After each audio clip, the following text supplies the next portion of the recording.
everyone. This is criminal profiler Pat Brown, and welcome to the show. And thank you all in the chat room for coming back for take two, because I had to dump you all really quick because we had a family emergency. Right before the show started, my daughter called and she said, "Can you watch The Three Children Next Door?" which is my granddaughter and two other children. And I'm like, "But I'm starting a show in like 10 minutes. And she's like, "Yes, but my father-in-law, there's something going to happen with his motorcycle. And we don't know what's happened to him." So I ran next door and said, "Don't bother me unless you actually have to." And then I ran back. And good news is my father-in-law, who had a heart attack like 2 weeks ago, which was really serious, which is another incident almost happening right before a show. And luckily, his motorcycle just went on fire. So he's fine. So, that little fun thing is over. So welcome to the show, and thank you everybody for coming back. I appreciate that. That's why I love the live shows that are done with Patreon, because it's not live to the entire public. So when crap happens, you all are really great. So I just reboot the show and then you all come back. So that's fabulous. Thank you for being here. I really appreciate it. So anyway, I greet you all, but we're already like dealing with all this mess. So I want to talk about this case, which is such a bizarre case. And this happened in my town in 2006. And I have to take off my glasses again because I have air conditioning on today, which I didn't the last time, but for some reason my glasses keep fogging up because I keep. So I'm going to try to do this part of this without glasses. Anyway, this case was so freaky, and what's happened is they've finally done a show on it, which I'm surprised it took them so long. But Peacock did a show on it, and I know a lot of you are pissed off at Peacock for the crappy Casey Anthony garbage they put up, and you suspended your subscription, so you may not have seen the show. I did not have a subscription, but I did pick it up for 1 month so I could see this, so I could do the show. So anyway, they did Who Killed Robert Wone? Okay, and it's pretty good. It's a two-part series. I thought they did a good job. And the reason it was so important to me is that I'd actually talked about this case in one of my hangouts way long time ago. I think it was Hangout 15 or 14, really long time ago. And my conclusion was, with information I knew, because people kept saying, "Can you do this? Can you do this?" And I didn't think it was worth the whole show. So I just simply said, I don't think anybody came from the outside to kill Robert Wone. And I'm going to get into, pretty much everybody thinks that. They think the three guys that were in the house with Robert Wone were responsible for his death. So, but it's a very complicated case in the time factor, very short time factor, and very strange things that happen. And so many people think it doesn't make any sense. And they're like, why did it happen? Who could have done it? What's going on here? So it's a very peculiar case. And when this documentary came out from Peacock, I was like, there was one piece of information. I was like, holy gosh. I say that very nicely, right? I think this show is going to be demonetized for everything else I say in it. But there was one piece of information which I'd never heard before in the little bit I had just seen on Wikipedia. And it was like, oh, now I think I know what happened and I know who did it. Okay. And so I'm going to get to this, what I consider a very overlooked clue, because even in the documentary, they just breezed by it. And I was like, whoa, this is it. This is it. Okay, so I'm going to get to that. And I know there are people who come to my channel and they're like, you know, I had to wait forever to get to that damn clue. Could you just get straight to it and just do it in 15 minutes? No, that's not the way I do my shows. This is an educational channel. I want to take you through the crime, because we're doing crime scene analysis. I'm not just throwing out an opinion and saying, well, have a nice day. I want you to understand the process. So if you're not willing to do so, you might find another channel, or you can take that little thing and go across the screen and just whip up to later. You know, I mean, that's the beauty of video. You can move the little cursor, I don't know what you call it, that little thing across the bottom, and go to a later part of the show. Don't do that. Don't do that. It's so rude. But you know, I've done it. Okay. So anyway, I want to welcome everybody to the show. And before I begin, I do want to give my little spiel, because I think I'm about to be demonetized on this one. I really do. If you'd like to be in the chat room, please do join Patreon. It's $5 a month.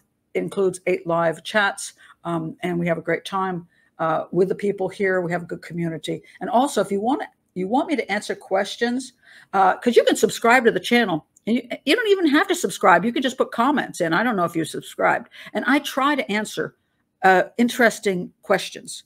And I have some dialogue.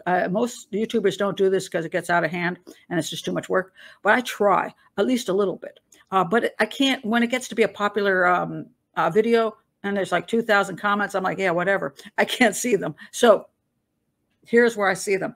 Every week I have a patron chat here. So I ask about, what did you think about the last video? And so if you have questions, if you're a student of criminology or a detective or just a curious person or whatever, you want to talk, this is a place to do it, okay? And it supports the channel. So please do that. Do subscribe to the channel. Do like, hit the bell for notifications. You want to support the channel in other ways, especially for this video, which I do think, I'm hoping it doesn't get demonetized, but you know, it's a kind of a tricky subject. My books are below, and also there's a little $sign. Anyway, let's get on to the case. All right, let's talk about who the victim is. And in this case, I want to point this out because Robert Wone, I'm going to be honest with you. When detectives work on a lot of cases or profilers and somebody gets murdered, sometimes brutally, a detective might walk on the scene and go, too bad, dude, and walk off and not feel a thing. Now you ask, how can that be? That's a human being that's been stabbed or shot or strangled, whatever. It's because a good portion of your murder victims are people who aren't the nicest people themselves. So they may be gangbangers, they may be drug dealers, they're involved in something nasty. And so sometimes, you know, after working case after case, you reserve your feelings for somebody worthwhile feeling something for. This is the guy, okay? I feel really sad about this particular guy, very sad. Let me read you from good old Wikipedia. Robert Eric Wone, age 32, was an American lawyer who was murdered in Washington, D.C. in August 2006 in the home of a college friend, Joe Price. And this is what makes this so weird, because he didn't get stabbed on the street in a street crime, okay?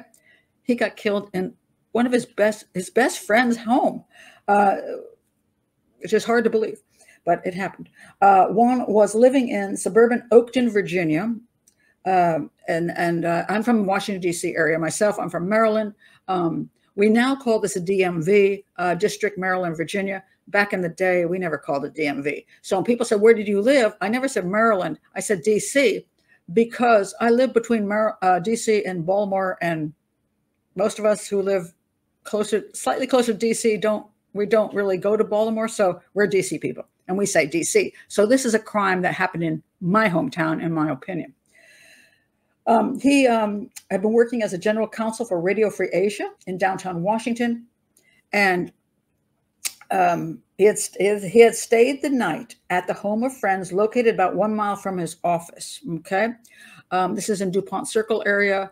It's a very I'll get into all the players in a minute, but I'll get to that in a minute.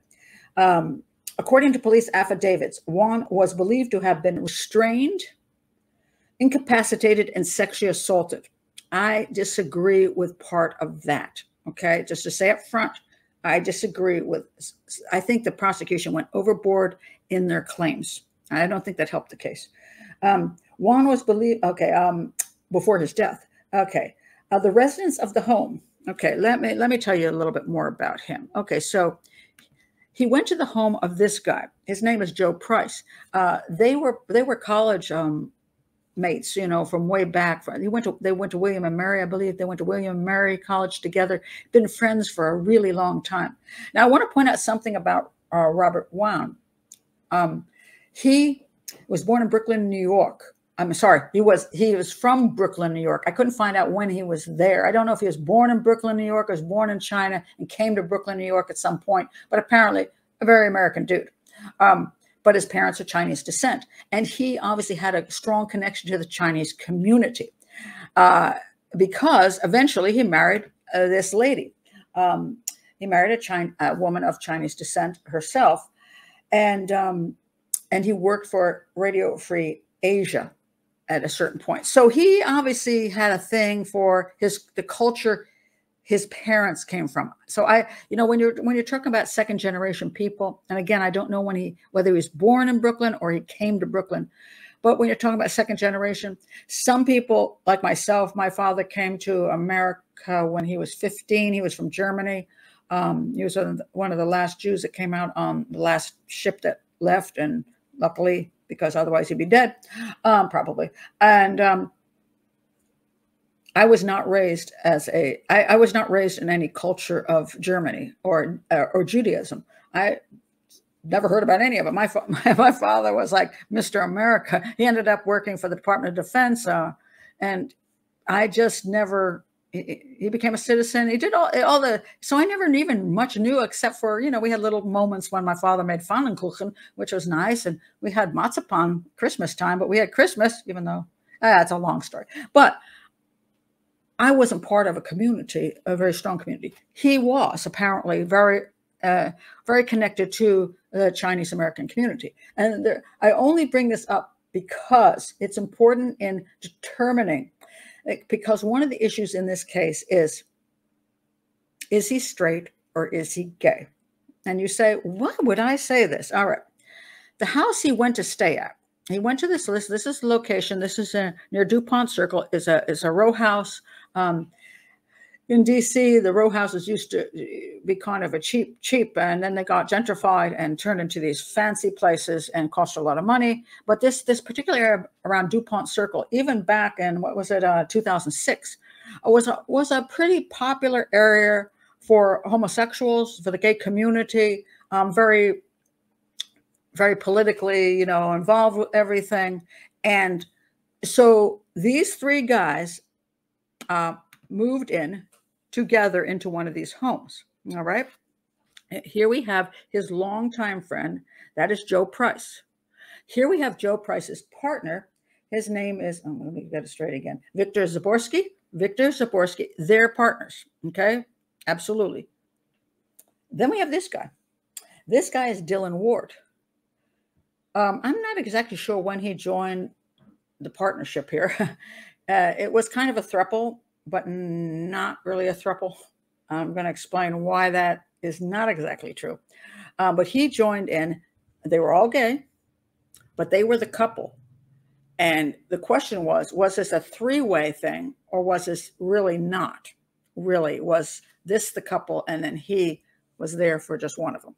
And this is very important in my final analysis. But they lived in a very open community. So, and the question has been, because on that particular night, now let me tell you what happened on that particular night. So if we go back to our victim here, Robert Wone. Now, on that night, he decided that he was working, and he had some meeting or something, and it was a Wednesday night. I think Wednesday night is kind of important as well. This wasn't a weekend. This is a Wednesday night where everybody's going to go to work in the morning. He decided not to go home to Oakton, which is in Virginia, but instead stay at the home of these three friends of his.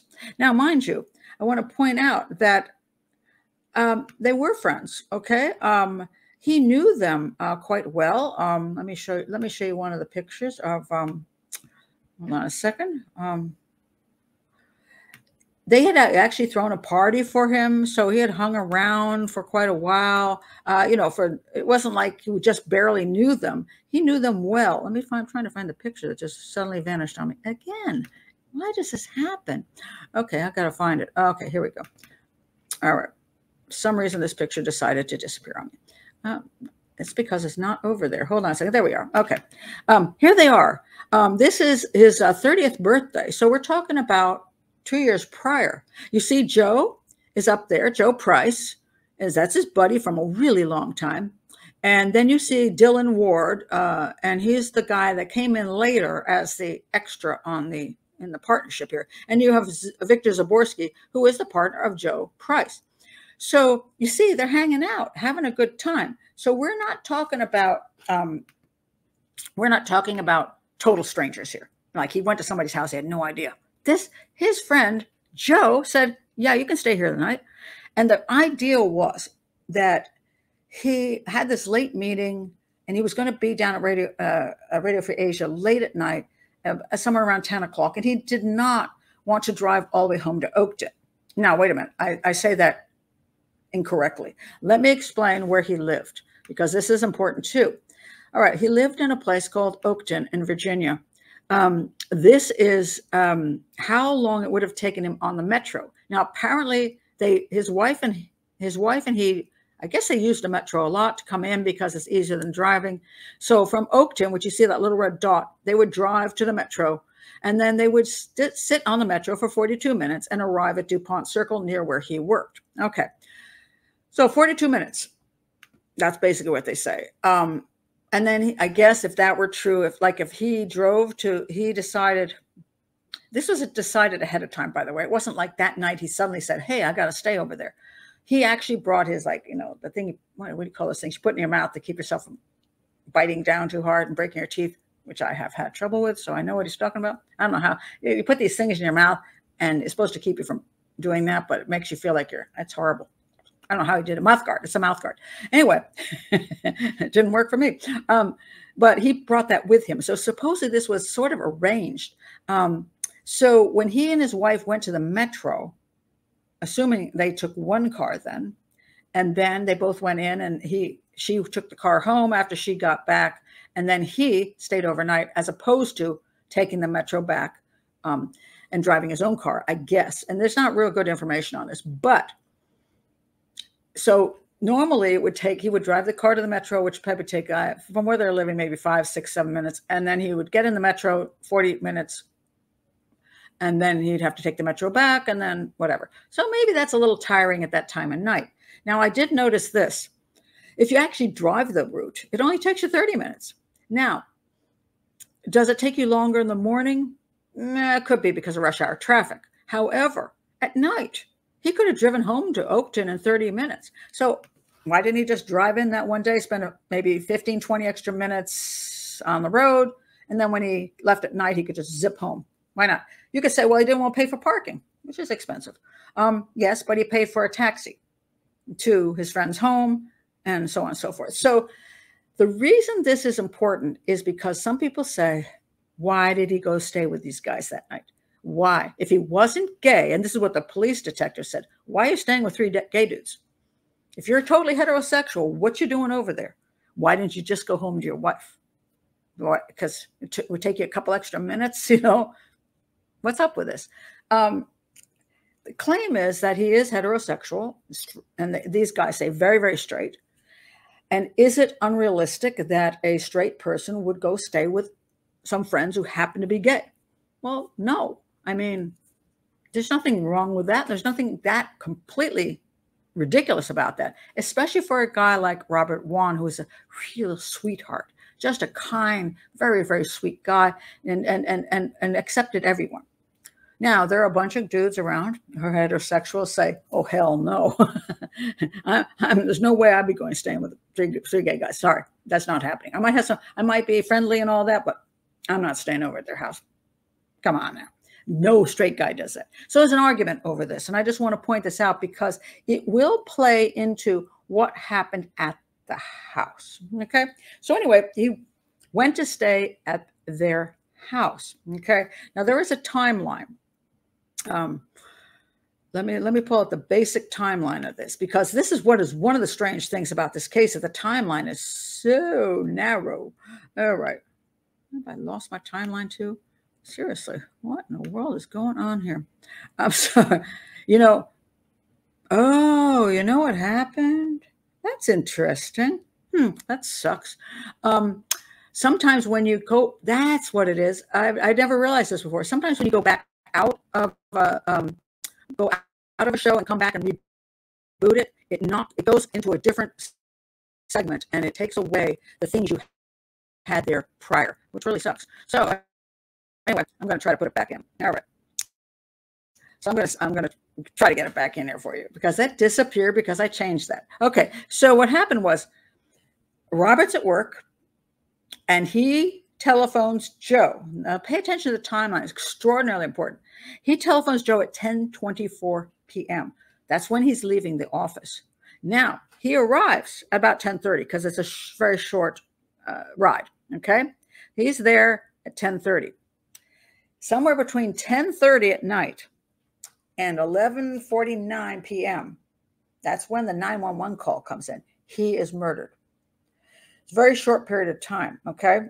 And it gets even shorter when we look at some other issues. But from 10:30 to 1:49 p.m., so he's in the house, and within 120 minutes, 1 hour and 20 minutes, he's dead. Now, mind you, there's 3 other people in the house. So you're like, what the heck? How could this happen? This is ridiculous. So now, what's the story that we hear? All right, so he arrives home. Arrives at their location. He arrives at their location, at their house. Okay. This is the location he's at. He's at Swan Street, 1509, lovely place. This is kind of a picture of, this is the kitchen. Now, when he arrives, he hangs out with Joe and Dylan, not Victor. Victor, Joe's partner, apparently goes upstairs to watch, what was it, Runway, whatever that show is, a model show. He's up there watching that.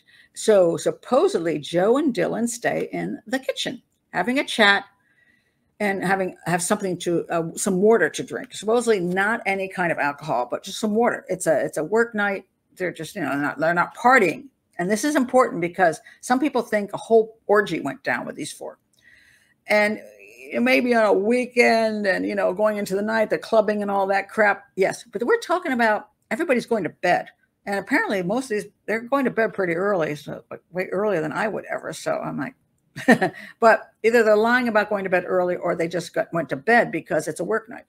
So they are in the kitchen having a little some water and chatting. Now, supposedly, Robert's wife said that one of the reasons he went there was because it was just too late and he thought he'd just stay there and get back to work in the morning. But he also wanted to discuss something with his friend Joe, some business stuff.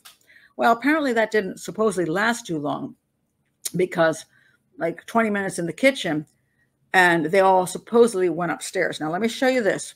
Okay, so now they go up the stairs. And I want to show you now the house, okay? So this is important because it's a row house. It's got 3 levels, all right? So they were down in the kitchen and, well, let's look up here. First, we have the bedrooms up here, the bedroom for Joe and Victor. That's where they stay together. All right. On the second floor, right here is where Dylan is. So when you come up the stairs, Dylan's room is right at the top of the first staircase. And down here at the end of the hall is where this extra room is. It has the pull-out bed, the sofa bed, where Robert is going to be staying. Okay? So now, we already have Victor up there watching a show. And so we have the 3 of them in the kitchen. We have Joe, we have Dylan, and we have Robert. They now go up the stairs. And supposedly the 2 men, Dylan and Joe, go and show Robert where his room is and leave him there. All right. And then Dylan goes in here and Joe goes on up the stairs to his room with Victor. Okay. Now, at this point, it is claimed that Dylan says they're just watching some TV and are going to go right away to sleep. And Dylan says he takes a sleeping pill and lies down. Okay. Meanwhile, over here we have a couple things that happen here. We have Robert takes a shower, supposedly takes a shower. Then he comes into his room and goes to send some emails. And the emails are really important because this is what narrows the timeline down quite a bit. So let's go back to the timeline. All right. And Where's my timeline? Okay, here we go. All right. So remember, Robert arrived about 10:30. Okay, they're in the kitchen, close to 11 o'clock. That's when supposedly everybody went upstairs, and he took a shower. So somewhere around there. Then Robert is in his room. He types an email to his wife and it's in a draft at 11:04. Okay, just saying, hey, I took a shower. I'm going to bed now. And then at 11:07, he types another email for some business thing. Now, it's interesting. They're not sent. They're supposedly just in draft. And why that is a good question. And I'm going to get into that because to me, since he didn't send them right away, maybe he got interrupted somewhere around 11:07, which is when he wrote the second draft. But we do know something. We know Robert's alive at 11:07. Now, if we take a look at this, take a look at the clock here. So we got 11:07 now. And then we have down here 11:49. That's when the 911 call comes in. So the time frame now is from 11:07 to that. So it's about 40 minutes. Okay, it's now getting smaller. 40 minutes for something to happen to Robert, and that one's going to get even smaller later, and I'll explain why. But now we're down to 40 minutes. So 11:07, something starts occurring. Something interrupts, in my opinion, what's going on. But we'll get back to that in a little bit when I explain what I actually think happened. But let's go now to the 911 call, because it starts out to be quite an interesting thing.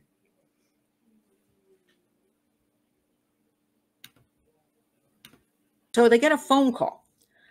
This is when the 911 call comes in. It comes in from Victor. That's the partner. All right. Victor said, we had someone and they stabbed somebody. Okay. Right here, there's something weird about that. Who says somebody? You know who they stabbed. They stabbed your friend Robert. Oh my God, please come here. Somebody came into my house. Someone, please come here. Come. Somebody got into the house and they stabbed my friend Robert. But no, they stabbed somebody. Someone is bleeding in our house. Someone? So this disconnect from the victim, Robert, is really weird. And the police noticed this, I'm sure. Someone, somebody. No, it's your friend. They stabbed our friend. Why is it turned into a somebody and a someone? Someone came in and stabbed him. We think it's an intruder in the house. And now at this point, he's saying we think, like the three of us here who've noticed that somebody stabbed someone. We think it was an intruder. We think. All right. Now, what happened to Robert? Let me show you what happened to Robert, because we have to understand that. All right. So Robert, and I think these things are going to be missing too, because, hold on, maybe they're not. Okay. Oh, good. They're still here. All right. Robert was stabbed 3 times. What is that? Okay. Right here. He was stabbed here, here, and here. He was wearing a shirt. He had some, I think, underwear and shorts on, and he was stabbed 3 times in the chest. He's lying on the bed. And these are some pictures of the stab wounds, and I'm going to get to them in a minute. Now, the location he was stabbed at was, okay, so let's see if this is a good picture of this. Let me tell you what the other guy said. Okay, that was something else. Victor also said, what time is it, in the middle of the phone call? And they thought that was weird. I'm not so amazed by that. But anyway, Joe, now here's what happened. So Victor and Joe, yeah, they're on the 3rd floor. They claim they were just falling asleep there, and they heard some grunts and a scream, and they heard a sound of the alarm going off. It's like a beep chime. That means somebody's coming in the house. So they got up. They went down to the 2nd floor, and they found Robert. And what did they see when they looked in? They looked into his bedroom, and there was his body lying on the sofa bed, the pull-out sofa bed, with a knife on him. Okay, and Joe says, I picked up the knife and I moved it. He put it on a bedstand. And he says, well, no, I shouldn't have done that. I messed up the crime scene. Yeah, maybe that is an issue. But his fingerprints weren't on it, but he said he moved it. Now, later on, he said he pulled it out of his body and moved it, which then really made the prosecution, I mean, the investigators think, this guy's, what the hell is going on here? You know, why would he say that? Why would he change his story? So Joe, his best friend of Robert, is now a bit of a suspect, right? Now, then what Victor says, let's see what Victor says. I'm sorry, not Victor. Now we have Dylan. Now Dylan says he took a sleeping pill and was asleep through this whole thing until he heard them scream, Victor scream. So then he said, let's see if I can find his thing. If it hasn't moved off of my background, which I think it might have. Let's see. Hold on a second. Yep, it's vanished. Hold on, I have to go find it now. Sorry about that. This all changed when I rebooted the show. But I wanted you to see what he had to say, which I thought was fascinating. Is it here? Let's see if this is it. Oh, okay. Yes. Okay. I'm gonna get this one to you. All right. He said, and I heard Victor and Joe scream. This is our Dylan fellow. He's now in the chair. You know, he says, I heard them screaming. I heard them screaming. All right. You heard them screaming. And then what did he hear? Let's see what he heard next. Then he said, and that's when I finally roused and woke up. Okay. So his claim, this guy's claim, is that he was asleep. When he heard them screaming, he got up. So the persons to find Robert dead were Joe and Victor, the partners. He was just sleeping on the same floor. Mind you, he's on the same floor. These guys are up there. He's on the same floor. He doesn't hear anything happening on the floor he's on.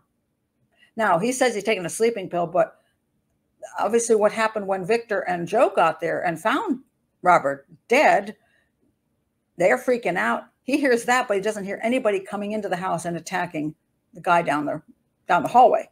He doesn't hear any of that. So this whole thing is extremely suspicious. Now, the police don't believe a word of this. They think an intruder came into the house. They all stuck with the story. And we believe an intruder came in and stabbed Robert 3 times for no reason. Really? Okay. And if you look outside, what the investigators found is that there's a very high fence, hard for anybody to get over. They said there were actually cobwebs from the tree to the fence, which showed nobody actually came through that area. There was no disturbance of the ground, and but they claimed the back door was open. So supposedly, now you have to think about this. Let's go back to the house that this guy supposedly broke into and killed Robert in the bed. When you think about that, see if I can find my picture again, since I've had lost problems this time. Here we are. Okay, so supposedly around between 11 and 11:30 at night, some guy, for no reason we know of, decides to leap over the back fence, there's no evidence, somehow gets in the door, which it happens to be left unlocked, I guess, and he goes through the living room, doesn't touch anything. He goes to the kitchen, takes a knife from the kitchen, goes up those stairs, which creak because they're old stairs. They go creak, creak, creak, creak, creak. Nobody hears that, including Dylan, who's right at the top of the stairs. Then he decides to skip Dylan's room, go down there to Robert's room, walk in, and at the end of Robert's bed, now it's a sofa, couch, you pull out things. He's sleeping there, supposedly dead asleep, or just asleep, and not dead yet. And at the end, there's 2 phones. I mean, there's two wallets, and a phone and a bunch of stuff, as watch, expensive watch. Nothing's touched. The guy goes up and stabs him 3 times, leaves the knife right there, walks down the stairs and out of the house, and disappears. Now, nobody believes this. The investigators didn't believe it. I don't think anybody's ever believed the story that anybody entered the house, including the later judge. Now, these guys were never charged with a crime. They were charged with conspiracy to cover up this crime. Nobody believed that there was a stranger in the house. Now, can you think anybody in the chat room, there's any reason for the stranger to be in that house for any reason. Is there anything there? Anything? Let me see. See what you have to say about that. Coming down to the bottom of your comments here.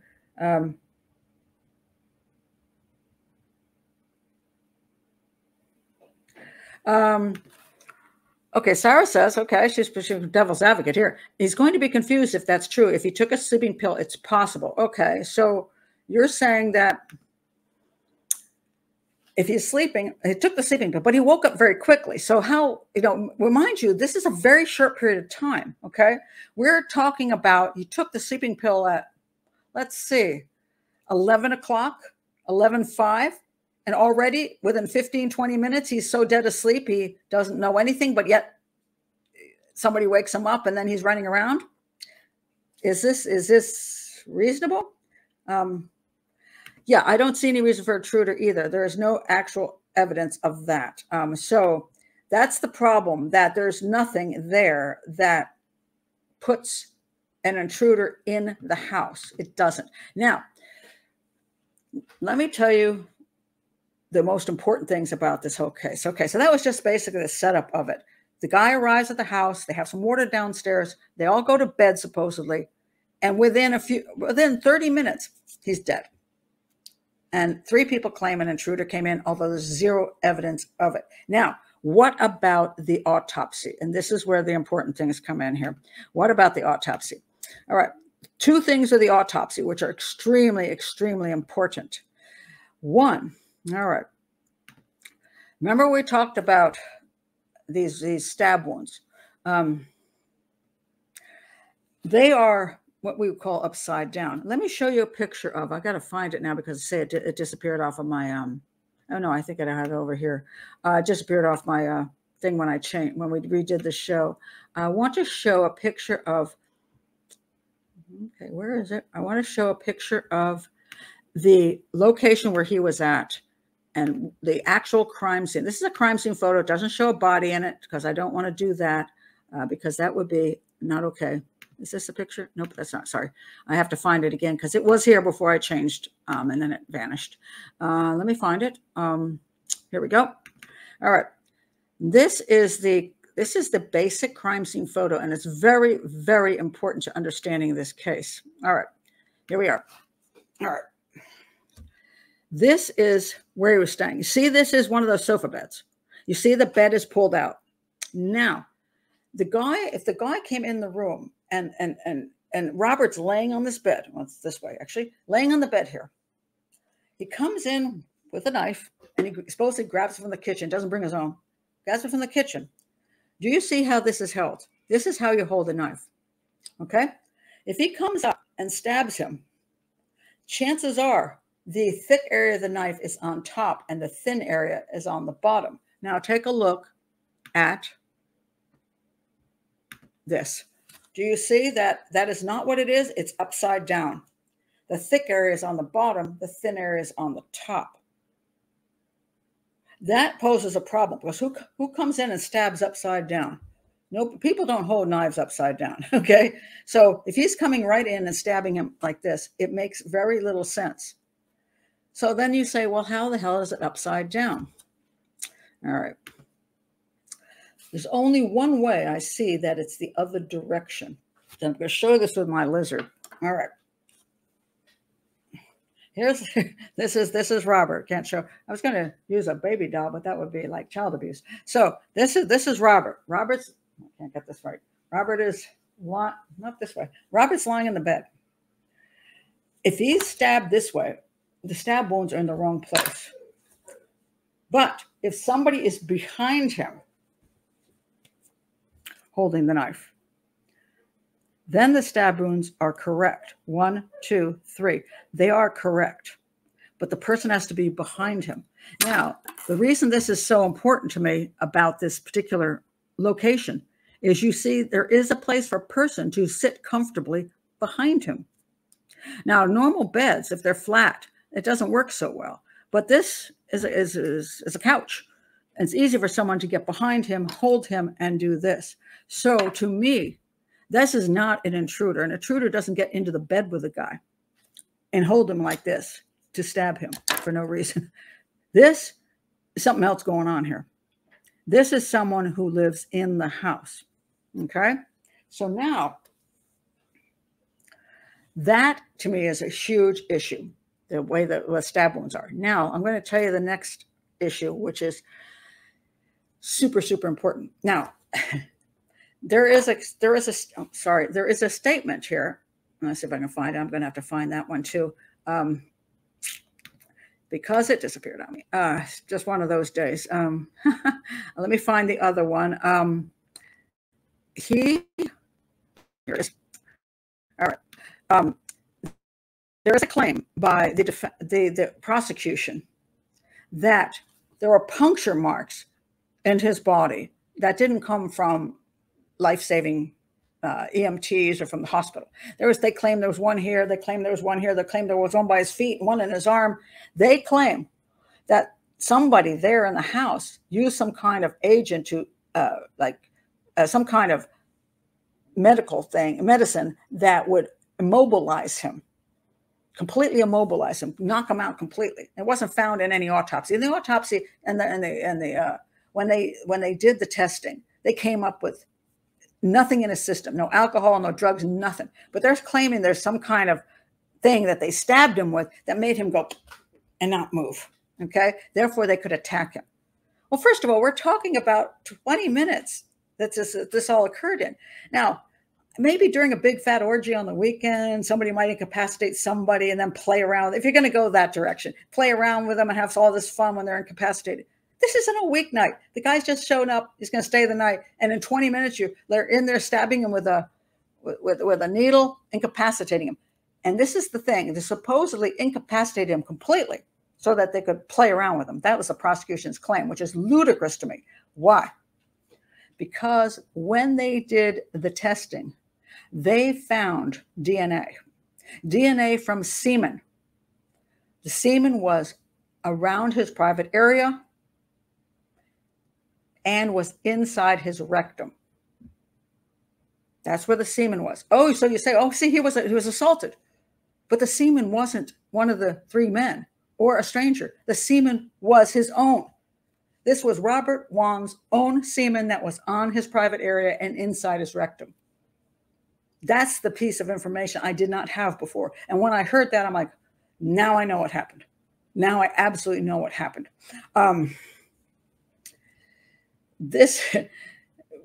Robert Wone went to their house, he got ready for bed. He got in bed. He was doing some emails that never got sent. At some point when those emails never actually got sent, somebody entered that room.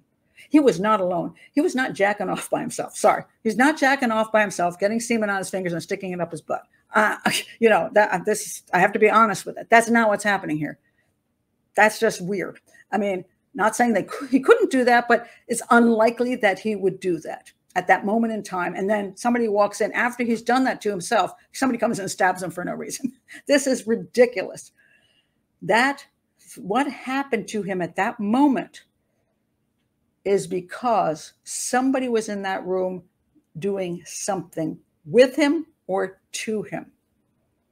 With him or to him. Now, in my opinion, now the question is, this is why I go back to the thing was he gay? Was he not gay? Was he bi? Was he interested? He didn't date much when he was younger. Then he finally meets this one woman that gets married just like that. Was he really, like, the reason he hung around Joe and all these guys, was it because he had feelings that direction? I don't know. But when he was at the house, did somebody come into the room and start something with him? It was interesting to him, so he went along with that till something went wrong? Or did somebody think he should just see the opportunity and move in on him and force him into something like this? Now, ejaculation is hard to achieve when you're completely unconscious. That's probably not happening. They tried to come up with some claim that there was some electrical item that would force him to have an orgasm while he was unconscious. I just don't buy that, because I see something happening here. I see what looks like a hand of some person was involved with the actual, I think, a hand job of some sort. then that semen's on the hand, and the person then inserted their finger into the rectum. That is more of a logical sequence, all right? Now, does that mean that Robert Wone was cooperating? No, it does not. So could he have cooperated to a point and then got upset about where it went? Possibly. Or was there already a knife at his throat? Did somebody come into the room, start chatting him up, and then sit behind him and then think this was fun to put a knife to his throat and force him into this, like the virgin boy, you know? He's always been around us gay guys, but hey, you know, he's never gone there. But hey, I'm going to have fun with him. And you wonder, who would do that? Who would do that? His best friend, Joe? Joe's partner would then go do that when he's upstairs in the room with Joe? Is it 3 people jumping on him? There's no evidence of anything assault happening in that room, major assault, like 3 people are doing all kinds of crazy stuff in 20 minutes. Now, there is a scream that's heard by the people next door. If you go back to the timeline here, let me find the timeline before I lose it again. Where's my timeline? Tell you, things are just on vanishing mode today. Oh, here we go. This is the timeline? Yeah. Okay. During this time, there is a period from 11 to 11:30. Now, the phone call, the EMS does not, they're not called till, that's missing from here. Sorry, maybe it's over here. 11:49, the 911 calls in. But from 11 to 11:30, there are some people next door listening to a news show, a Washington, D.C. news show. And they hear a scream between 11 and 11:30. Later, it's claimed that it's Victor Zaborski, that when he found the body, he went, ah, and he screamed, okay? And then there was only this much time to do something about what had happened. But I don't know how they prove it's Zaborski at all, because a scream just sounds like a scream. I don't know that isn't a scream. Somewhere in here of Robert Wone, who is objecting to whatever is happening to him at that moment. And maybe that is why the person proceeded to stab him, because he screamed and he didn't want him to scream. So to me, I see a person getting behind Robert in that bed, coming up there, chatting him up. And who would be chatting him up? His best friend? I don't think so. His best friend's partner? I don't think so. But you got Dylan on the same floor. He could come in, chat him up, and then slip behind him and start doing something with him. That's what I think happened.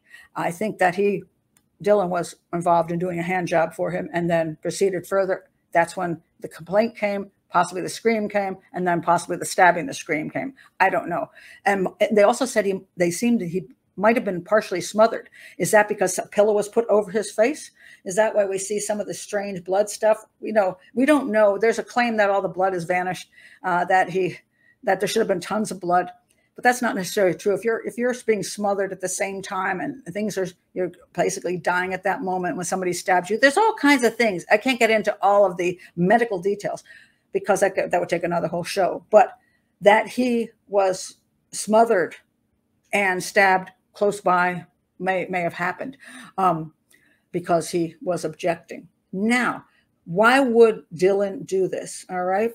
I'm going to show you a little something about Dylan that is important to understand. Dylan is into BDSM. Okay, so there you have, this is what they found in Dylan's room. Massive numbers of items for bondage, okay? And we're not talking about mild stuff. We're talking about really, he's dungeon master, man. That's who he is. He's the dungeon master on this. And let me just read you, just so you understand. When we're talking about BDSM, those are erotic practices using role-playing, bondage, discipline, dominance, and submission. Now, he was the dominant one. You want to know who was the submissive? Joe. Now, Joe was the talker. He seemed like the guy controlling everything. But he was the submissive, Joe, not Dylan. So it seems that Joe and his partner, Victor, so they two were partners. But somewhere along the way, he wanted something else that Victor wasn't giving him. So he brought in Dylan. Dylan came to live with them because he was going to be the submissive and he was going to be the dom. And I don't know that he even had anything to do with it. He claimed they were not a threesome, and that probably is true. I think they were the partners and he was the extra brought in for his own sexual pleasure. And he was the one that did these kind of things. These two guys were like, both of them were lawyers. This guy was like, I think he graduated like a degree in children's literature and was a masseur. Yeah, okay. So he's not in the same kind of group that they're in, but he's providing something that apparently he wants. So he has this massive collection of tools, and some of them I'm not going to get into them because they're pretty gruesome. The things that are involved over here are stuff that is for torture and humiliation. This is not mild stuff at all. What kind of guy is he? He's a whack job. I mean, there are people who say, oh, it's everybody's choice if they want to do it. Yeah, I'm going to say that guy's dangerous. That guy has a mentality of sadism. He's a sick son of a gun. And just because he was able to get along with them and be all friendly to them so he could continue with his practices doesn't make him not a sick son of a gun. And I don't know when he saw Robert come in on his floor that night, whether that was just something that attracted him and he decided to go for it. Because there's no other, I can't put the other two men in there doing anything to Robert. This is the only guy that I can put in that room. And then you would say, well, if that were true and they found out that that he had done something to Robert, Dylan had done something to Robert like that, why would they rat him out?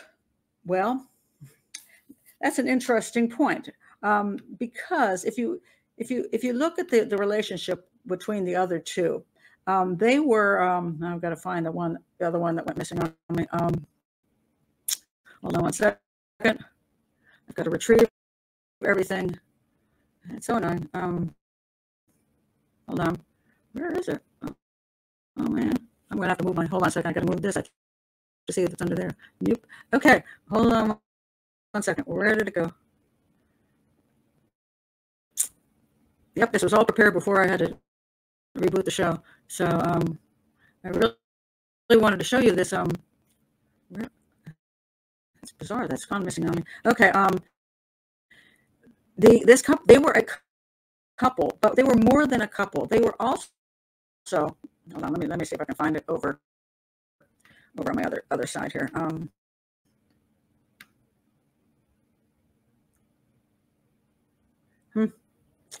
I say this is just not my day here.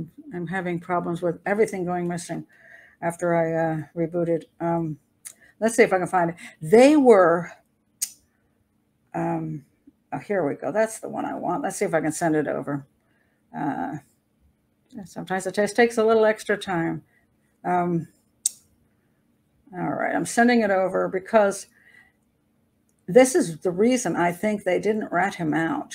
And okay, here we go. Let's see if it shows up over here. And sometimes it takes a minute because going from one location to another is always tricky. Here we go. All right.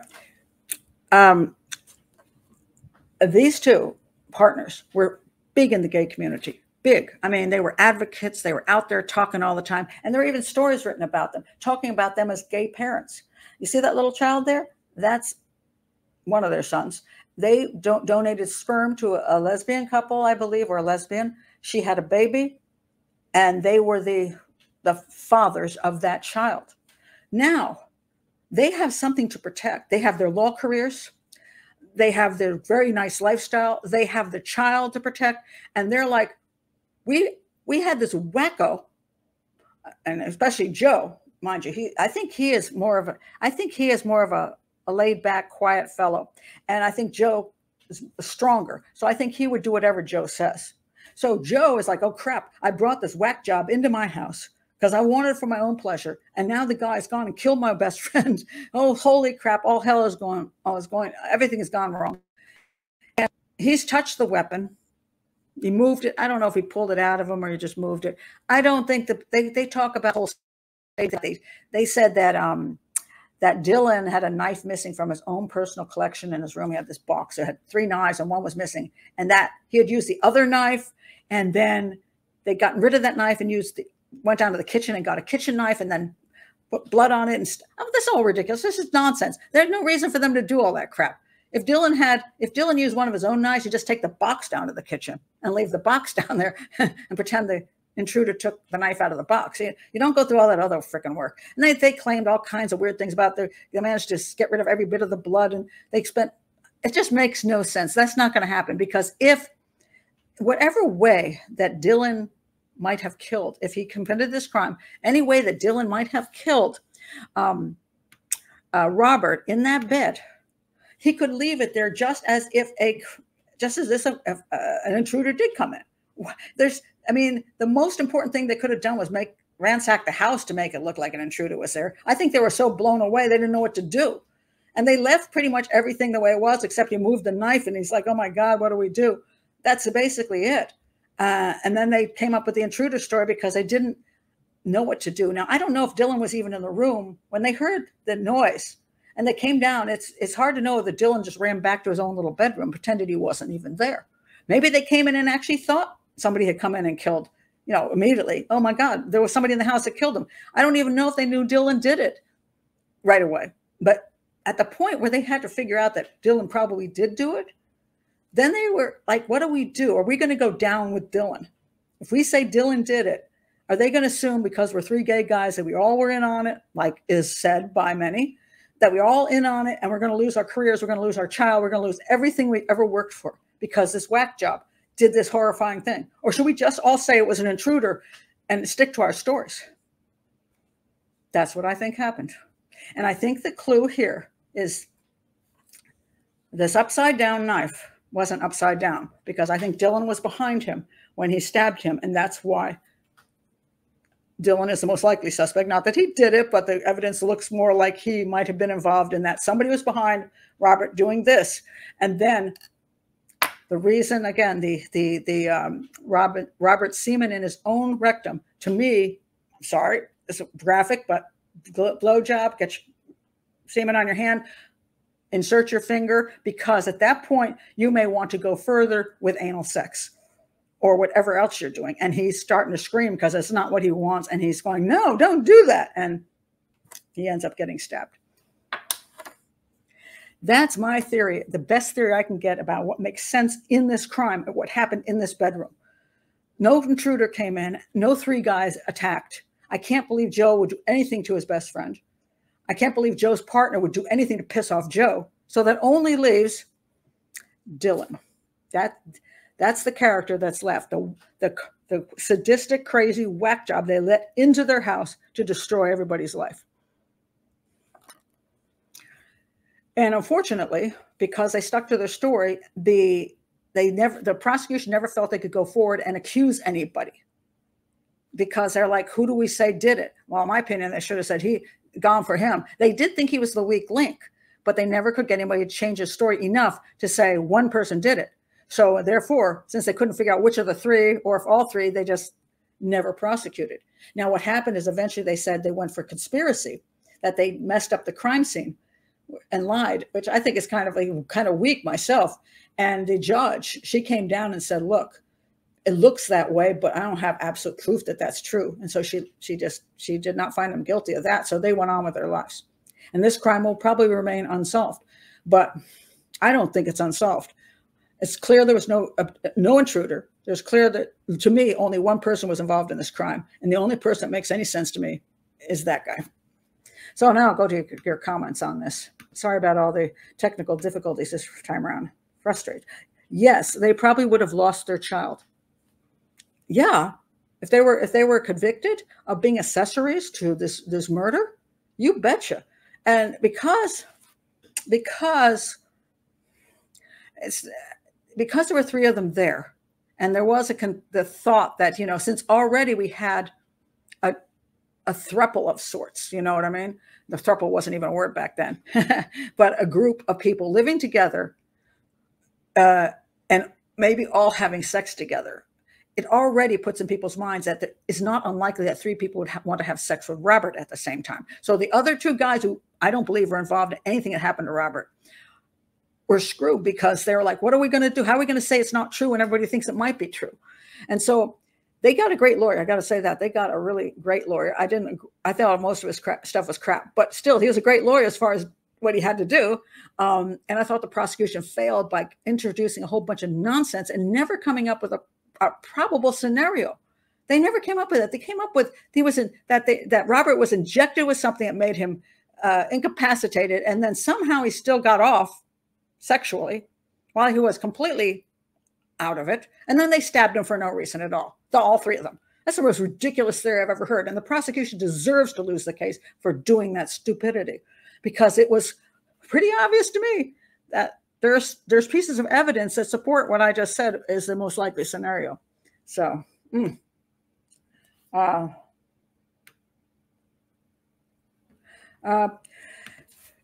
or Lauren says, or maybe they didn't have enough info since they didn't witness it. That is true. If they didn't witness what happened, they were like, and you know, people don't understand psychopathy. This guy's a psychopath. I'm sorry. I don't care what anybody says. Anybody who goes to this level of deprivation and likes to torture people, and some of the stuff he had is pretty appalling. Now, you could say, what's wrong with Joe? Because he apparently didn't mind some of it being done to him. Well, that's a little bit different than somebody doing it to somebody. Sadism is usually part of psychopathy. It's hard to be a normal, healthy human being and want to hurt people and watch them, humiliate them and torture them, watch them suffer and find it fun. Psychopath. That's my opinion. And they brought this creature into their house because he probably is also friendly and fun when he's not doing his torture thing. And they didn't realize that he could step over that line at a moment's notice, because if you are suffering from psychopathy, sometimes things just amuse you. You will just do things because it's fun. And maybe this is the one opportunity. He saw this cute young man, is a cute young, very soft, cute young man, and thought, hot dang, I'm going to have some fun with him tonight. And maybe didn't intend to actually kill him, but if he's a psychopath, well then, things happen, you know, things happen. Let's see. Oh, okay. I didn't say Robert initially agreed. I didn't say that. Okay, so be careful. What may have happened is he may have gone in there thinking, because again, take a look over here. Do you think this is this abnormal a weapon to have when you have all these weapons to torture people with? Sometimes playing with knives is fun. Sometimes threatening people with knives is fun. I'll cut you. I'll stab you. I'll do things to you if you don't cooperate. Maybe he gets a big sick thrill out of holding that to somebody's throat while he gives the guy a good time. Is it possible he thought that he'd get cooperation in the beginning? And this is why I point out, I'm just being fair about this. There are those who will say maybe Robert was bi. Maybe he always had an attraction toward males, but never expressed because he was in a very, very, very strong Chinese community, which was not accepting of that kind of thing back in the day. And he wanted, you know, he had his wife, and he did love to, maybe wanted to experiment. Maybe he had experimented. I don't know if he'd ever kissed a man before, hugged a man before, touched a man before. I don't know. So who knows? Maybe that's why he was comfortable around them, because he was somewhat attracted. I don't know. It could be absolutely not true. So it's possible that he's in his bedroom and this guy comes along and starts flirting with him, and maybe something consensual started. And then when I say the semen of Robert's own semen in his rectum, to me, it's very unlikely he did that himself. So that's, to me, when somebody does that. Now, when somebody does that, it can just be for that alone, or it can be in preparation for anal sex. That's just a fact. So then maybe Robert's like, oh, I don't want to go that far. And he starts fighting back. And then the guy has his knife available to say, well, you can't stop now. Or Robert had no interest whatsoever in sex with a male. And the guy came in, started talking with him, and Robert's like getting distracted. And then he just pulls a knife out and pulls him back on the bed and says, I'm going to do this to you. And now you could say this, can a guy ejaculate? Can a guy have an orgasm when he's got a knife to his neck and he's not interested in men? Yes, because the simple, sometimes the simple movement, the actual, hand job or whatever, is enough that they can't help themselves. That happens. And that's been used against men sometimes when they've been raped by a female. A female manages to get an erection on the guy, and then she jumps on him, and he ejaculates, and then she goes, well, I didn't rape you because you ejaculated. Well, that's not true. So, men can be raped. So he could have been forced into this thing where he still had an ejaculation. And then the guy went further with it, and then he started fighting because he didn't like it. Now, they said there's no sign of struggle, and that can be true. Now, it depends on what they mean by a struggle. Robert was not a big dude. Not that this guy wasn't too big either. But if the guy's behind him, holding a knife to his neck, he may not be moving. There may be a pillow involved where you put a pillow over his face. There's also some smothering stuff that's also popular in this particular type of sadism, where you smother people with a pillow or your own body. That could have been happening, which is why there's confusion over the autopsy showing some smothering, but then showing that he was still alive when he was stabbed. It's really convoluted there. And I can't get into it because I can't see all the details, and I don't quite understand what they're trying to say. So I don't know the details of how that exactly went down. But I can't come up with anybody else who would have done it but him. So, yeah. Let's see.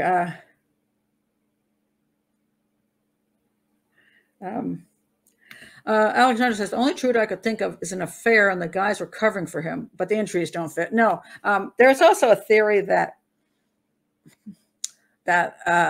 Joe's brother, who broke in later, this whole thing is so crazy. Joe's brother broke in later, and he might have been the one there that night who came with and stabbed him in the neck. Then you got 5 guys. It's like, no. I mean, this is just ridiculous. I mean, no. I mean, then we get into such wild and crazy theories that they just don't make sense. Most of the time, things that happen in a rational and reasonable way. So if there's no sign of anybody breaking in, there's no reason why that person breaking in would have skipped his room and gone down to Robert's room and killed him while he was sleeping for no reason at all. None of that makes sense. And it doesn't make sense that the 2 partners upstairs would come down and attack the best friend. And it just doesn't make sense either. This is the only wild card. This is the one wild card in this whole thing. And I can't get away from him being the most likely person to have committed the crime. So, yeah. Let me look back and see. Well, they could have thrown him under the bus, but I think they would have gone under the bus with him. And that's, I think, the fear of, because it was their roommate. And Joe invited him over. Joe was the one that set up the thing with Robert. So see, it really gets tricky. Now the police say when they got there, and the EMTs say they got there, that there was some very bizarre behavior from the men. They said he just turned away and walked into a room and ignored them. And they said that Victor was like freaking out on the phone, but then when he got there, he was in his bathrobe, somber. And then Joe was just sitting on the bed, somber, and didn't say much. I'm going to say those guys were just, I think Joe was in shock, looking at one of his best friends dead. And Victor is like completely freaking out because he can't believe this happened. And he just went and hid. I'm going to go with the guy who hid. That's probably the guy who done did it. So let me see what else comments you have here. I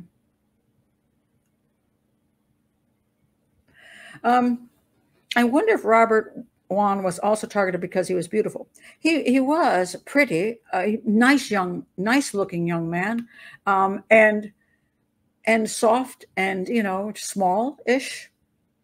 He's a good target. He's a good target for someone who wants to control someone. I mean, unless like Joe was a bigger dude, he controlled Joe, but that was with Joe's cooperation. On the other hand, Robert Wone was kind of a small, soft, sweet-looking fellow. You know what I mean?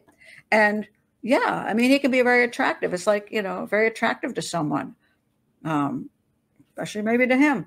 And he's got, I have sound issues. Really? I hope not. Oh my Lord. Hopefully it's not been a long time thing. Wow. But as I pointed out, they cover up because I didn't want to go down with them. That would be the reason. That toys are us. Yeah, he had a lot of toys. Look how many. He has dead eyes. Well, you know, I never go with that because there's other pictures where he looks very lively, and still pictures are useless and means nothing. Do you think he heard do you think he smothered Robert's scream?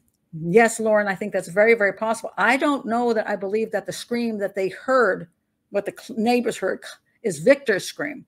I think it may well have been Robert's scream, that at a certain point he did scream and he smothered him and continued on with what he was doing. So he was being smothered, I think, and stabbed sort of at the same time. That's what I believe. How did they all become friends with them? They were friends for a long time. They just, you know, they knew each other forever from all the stuff they were involved in. And that's true. Gay men are still men. Some men like to rape, and some women. Some women do too. So this was not a gay issue. This was, in my opinion, a sadist issue, and the fact that this guy may be a psychopath. And the problem is people don't recognize psychopaths, and even when they're this kind, because if Joe is getting cheap thrills out of this crap, because for whatever reasons he liked that BDSM stuff, he's like, oh, this guy's, you know, pleasuring me, you know, in this demented way, but, you know, yeah, I mean, yeah. Tikkun says, hi, remind me of a French movie, The Third Man. All three found not guilty and set free, but they were killed by the crowd. They can't tell who had done the crime. Well, that's, yeah. Because when you've got three people, the problem in our country is that if you can't prove all three people did it, you have to prove that one person or those two people did it, and then only prosecute them. And they couldn't determine who did it. They absolutely thought there was no intruder. I mean, the defense will say there was an intruder, but nobody else. I don't think anybody else. I haven't seen hardly anybody say there was an intruder. And so, you know, but they couldn't prove who did it. And the problem was the only semen there was Robert's own semen, because in my opinion, it just never got that far. You know what I'm saying? Maybe if it had gone further, we would have seen somebody else's semen there, but it hadn't gone further. So it was only Robert's own, and that was shocking to them. They thought when they found the semen on his body and in his rectum, they're like, dang it, we got him. We got the guy. We got him. And then they found out it was Robert. So like, what the heck?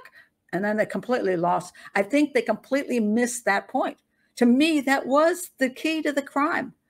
And yet they just, I saw it in the documentary, they just breezed by it like, oh, well, whatever. I'm like, what do you mean, whatever? How did Robert's semen get in his own rectum? Was he just like nobody was in the room? He was masturbating by himself. And then after he finished masturbating, the killer just rolled in and stabbed him. Come on now. No, that's not what happened. Let's see. I think the knife was there from the beginning. I'm not quite sure what you're saying, but the knife, I believe the knife was brought in the beginning. Whether he was planning to use it as anything more than a threat is another thing.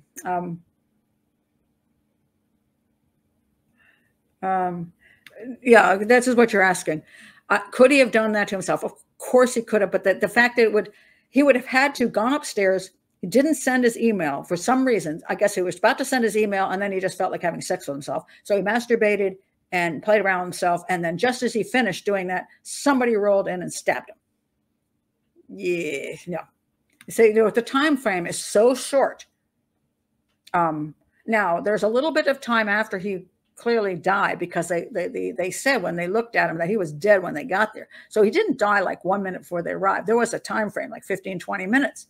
That's when they think everybody clean up the scene. I don't think that's what happened. I think they may have gotten their story together. Maybe they opened the back door. I'll go with they might have opened the back door and then come up with okay, it's just an intruder. We're just going to say it's an intruder because the knife is from the kitchen. So now Dylan's mom supposedly showed up at the one hearing and said that she only gave him a box with 2 knives in it. There was never a third knife. And a lot of people think that's just bunk, you know, that he used his own knife and then they replaced it with a kitchen knife. But again, that makes no sense to me. Why would you do that? It's not necessary. All you do is take the box and chuck it in the kitchen. And you say that guy used one of my knives out of my box. So what? You know, it's one of the kitchen things. It's so much easier to move the box and to go get rid of the knife somehow and then take another knife from the kitchen and put blood on it. This is stupid. Nobody does that. So I don't think they replaced the knife. I think Joe touched the knife. Now, whether it was laying on him and he picked it up and moved it off of him to see what was wrong with him, or was it actually sticking out of him and he just grabbed it and put it on the table, I don't know. I don't know if he used a towel to do that because it was just too gross. So he picked up a towel and picked it up with a towel. So it looked like he was wiping knives off when he wasn't. He was just picking something up with a towel. Did they hide something? Was there something that was hidden? Possibly. Did they take some time to wash something, get rid of something? Maybe. Maybe they thought it was Dylan. Maybe Dylan confessed that he lost his mind. I was just in there and he started screaming and I freaked out. And now I don't know what to do. So they're like, okay, fine. We'll just get rid of the extra stuff.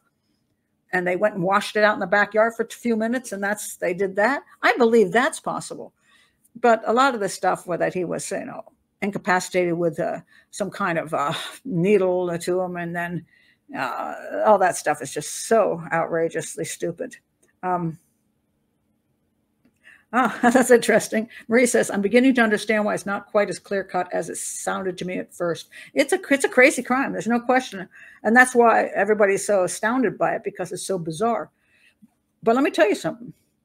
When you have one bizarre character, anything can happen.